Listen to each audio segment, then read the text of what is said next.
Is it a case of the grand final hangover? We unpack the Pies and Lions' 0-2 start to the season. Are the Giants a serious premiership contender? Plus, the most talked about man over the summer returns to his best. This is Access All Areas thanks to Crypto.com.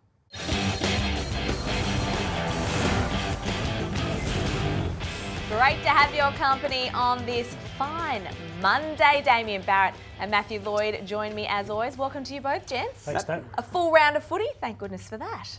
It's good to have it back, wasn't it? It was good. 13 matches played so far and already storylines which are disturbing for a couple of clubs. Yeah, they are everywhere. And we want to start with the two grand finalists from last year. They're both languishing with a winless start to the season. And Lloydie, let's start talking about the Brisbane Lions off the top, because in the last 2 weeks, they have let their opposition get a run on of 8+ goals that they've conceded. And it looks like there's some real concerns for Chris Fagan. No doubt there is. I thought they were smashed around the ball, Nat. So no Lachie Neale, and I thought Caleb Sarong, one of the games of the year. We'll see. I know it's only early, but it'll be hard to top that. But this is the last 2 weeks where they jumped out of the blocks against Carlton, 46 points up. It's unforgivable to lose from that margin. They didn't have the answers to stop the run on, and then yesterday they kicked the first 4 goals, and then you thought, how far? Look, it's 27-2. And within the blink of the eye, Fremantle just kicked goals. This one's not good enough. Switkowski at a stoppage. But, yeah, they just are a good offensive team, but you need more than that to win a premiership. I loved their final series last year. I thought they finally arrived. They couldn't have done much more. It's not often you lose a grand final and you say, you know what, pretty proud of your efforts. They were brilliant in that grand final, but they've been pretty ordinary, Damo. When things aren't going their way, they don't respond to Brisbane. No, I agree. We'll talk about the Dockers' win as part of this game in a moment, Lloyd. But Lachie Neale didn't play yesterday for niggle injury reasons, but there's some big names down, aren't there? Mackay hasn't performed this year, and again, we rate these players so highly, we laud them over their journey, and he's not performing right now. And Rayner too, equally, had a really good breakout type of season last year, yet to really hit hard this year. Yeah, it's a good point, and I sometimes think, Charlie Cameron, where's the pressure? Where is that ruthless pressure when things aren't going your way? Josh Dunkley, stand up, win the next clearance, get the ball going your way. Where's the direction and the challenge? Zorko and these types challenging the behaviours out there when things aren't going their way.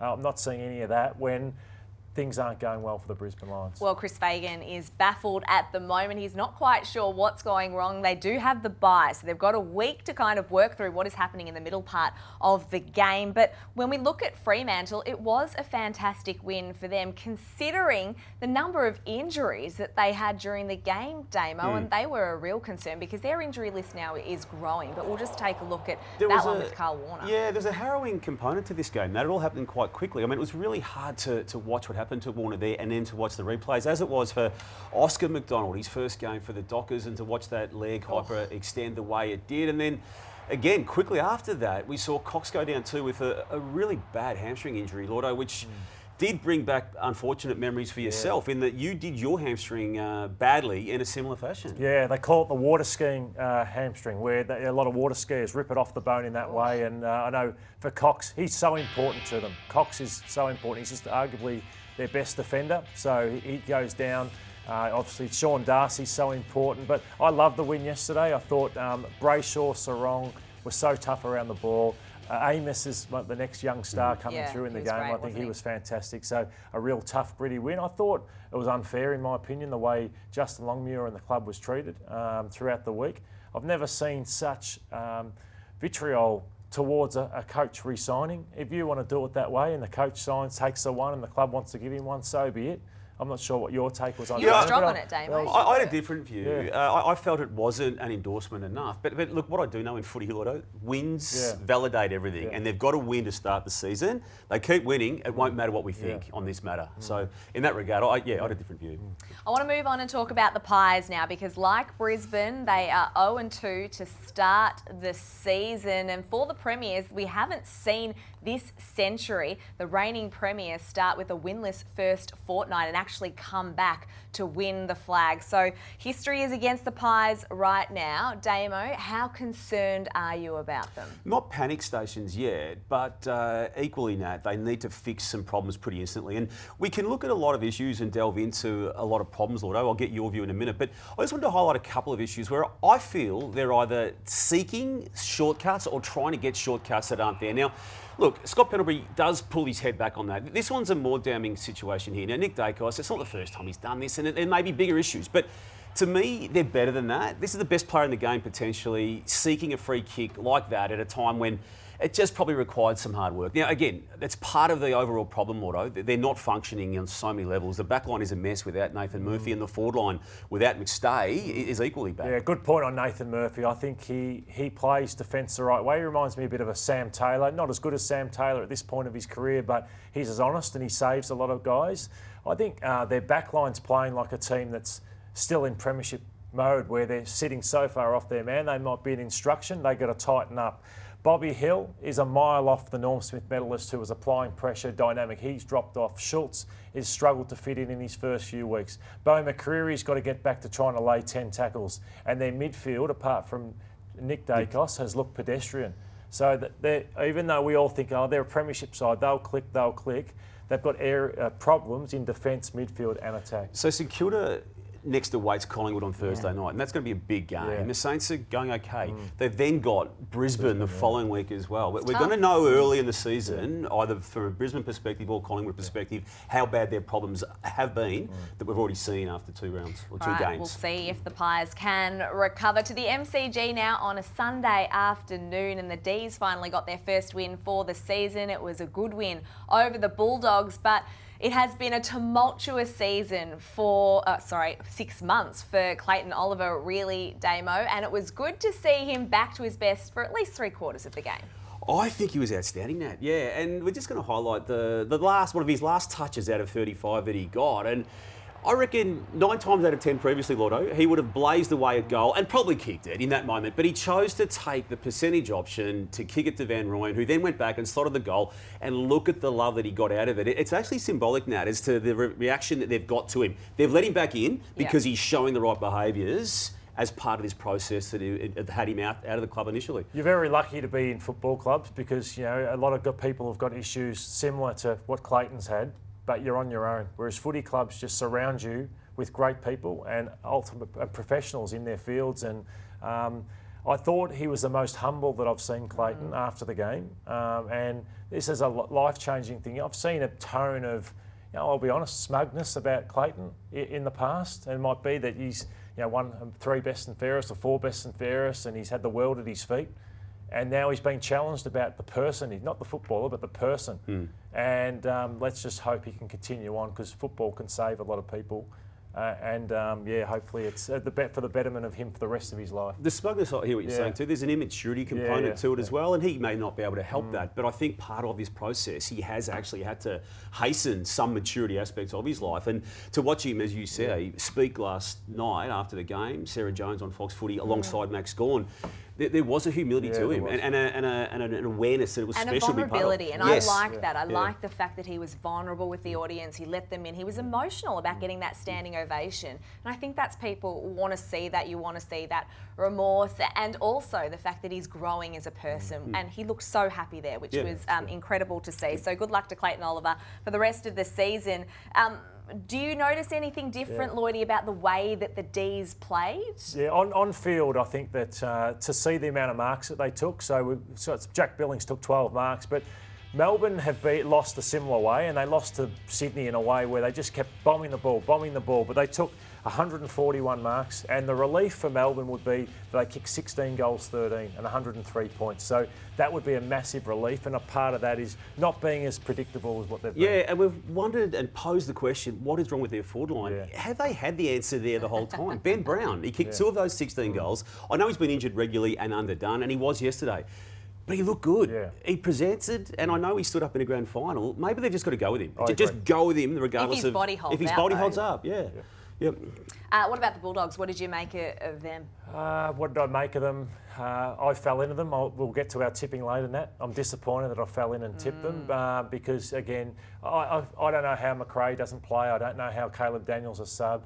It's interesting, Riley Sanders being subbed out after being talked up during the week. I didn't mind that. Yeah, you didn't mind it? I didn't mind it because these last 2 kicks of the 16 possessions he got went straight to Melbourne and resulted on shots at goal. I didn't have an issue with that old school way of getting that player off. But he's still going to be, it's like subbing Harley Reed because he misses a few targets. You just let these guys play because they're going to be better than 15 other players. So no, they were soft late, conceded 5 goals, score blew out. They've got holes as well. Well, the Power got their season off to a flying start with a 50-point win over West Coast, and their new recruits were on show. Asava Radaglia, Brandon Zirk-Thatcher were very solid in defence. And Ivan Soldo, he was probably the standout when you look at the new recruits. When you recruit for a need, Nat, I love it. And I love it when that person who is recruited for that purpose steps up first up, which he did. And they needed a ruckman. It wasn't working for them. I think they still need another forward as well, but they weren't able to get one. They got the enough back in Asava Radaglia and some help with Brandon Zirk-Thatcher. So, yeah, the recruit for need component to it, good start. Lloydie, there was only one reason why I was watching this game. It was to see Harley Reed in his debut. The hype was real. We know how many back pages he's had over the summer.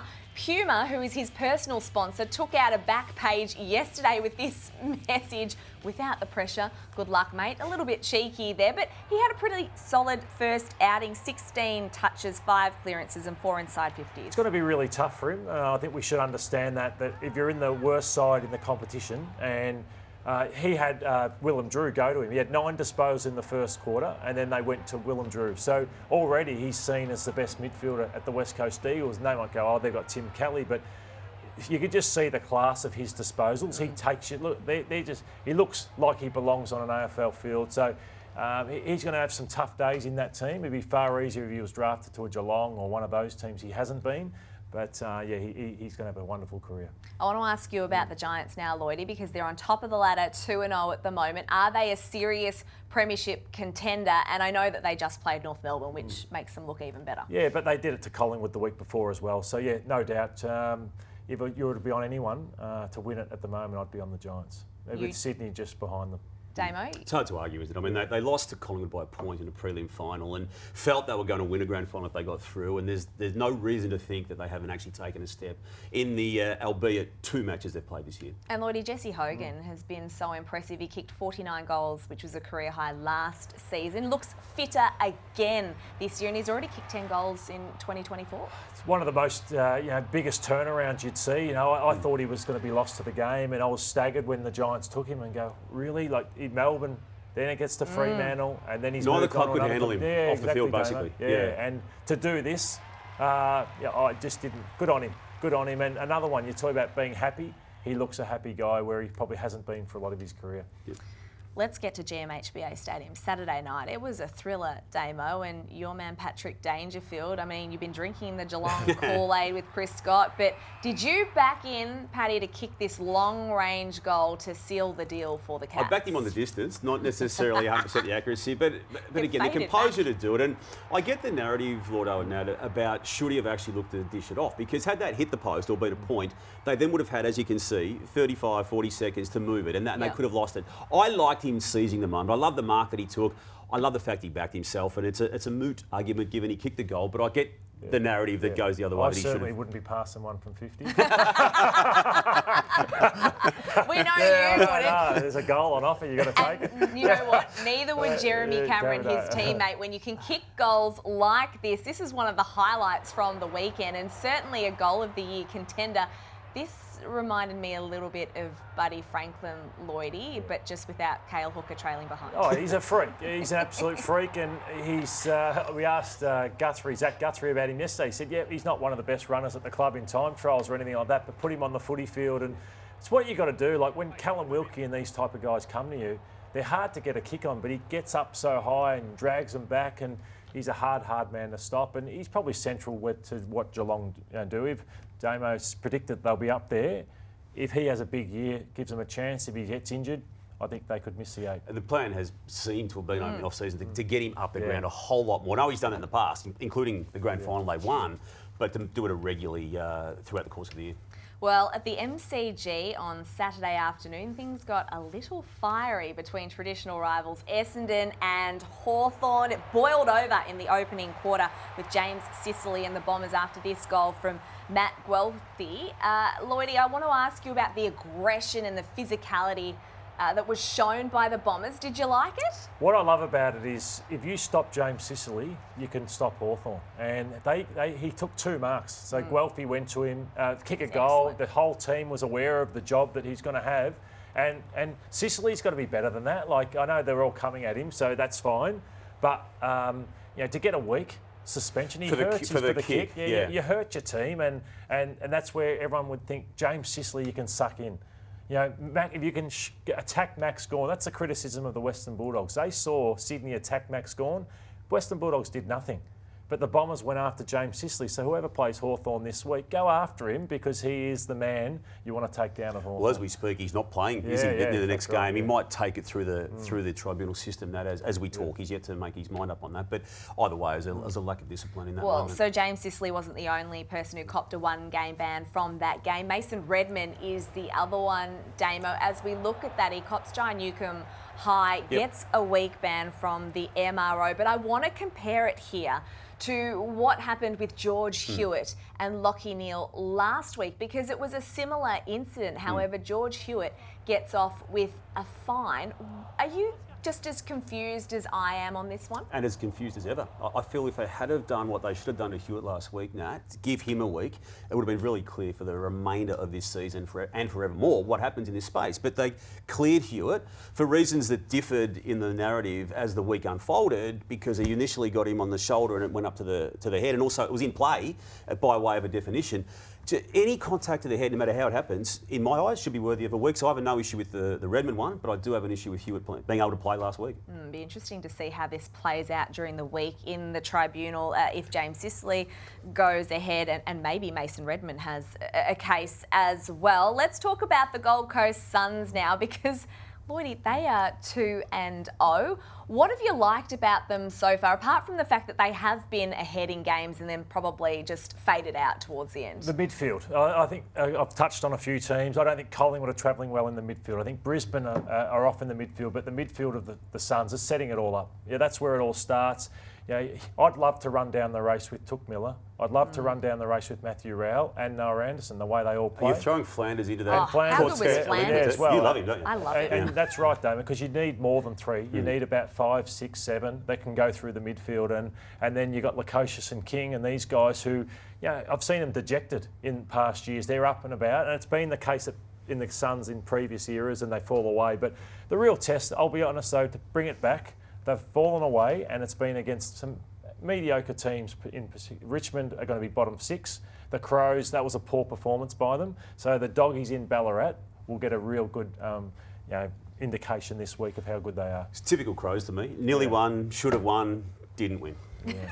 We'll see what they're supposed to make finals. This is the year they're making that push, and already they're on the back foot against a side who's probably around the same mark as them. There's probably only room for one in the top 8 as we take a look now at the crypto.com tipping leaderboard. I'm still languishing down the bottom. But Damo, how is it? You're terrible at tips, and you're leading out of the 3 of us. Lloydie, we've got some work to do. I'm still cursing. I tipped the Western Bulldogs. Okay, never again. I'm cursing. I tipped the Crows. I tipped the Suns, so I got that on you. Time now for our crypto bold play. And Zach Butters, I absolutely loved his game. He had 27 touches and a goal. That caught my eye. But what about this? The little fella also taking on Jeremy McGovern. McGovern there, though, don't you? You do. He played a grand final with broken ribs, and then he probably got some more yesterday, but then he got him back. He got him back for 2 bumps, taking on Jeremy McGovern. I reckon that's a bit bold, Lloyd. Oh, it is bold. And for any boy watching or girl whose aspirations of playing football and they tell you you're too small, just go and watch Zach Butters, because he's heard that before as well, but he plays in a way that size doesn't matter. So inspirational from him yesterday. Now, before we go, you were playing a cricket grand final yesterday, so you didn't see a whole lot of footy. Yeah. Talk us through how it went and commiserations. Yes, yeah, we were chasing 228 and we fell 14 runs short, 214. It was the club's first senior grand final in 50 years. Oh, wow. And we fell short. You in sport, it's always been about you, even though you played team games. How did you I go? made 41, but I was involved in a few run-outs late, which hurt, so I didn't get too much sleep last night, Damo, so disappointing loss. All right, well, that is all we have time for on Access All Areas. It's not a cricket show, it is a footy show. We'll be back again next Monday. In the meantime, enjoy your week.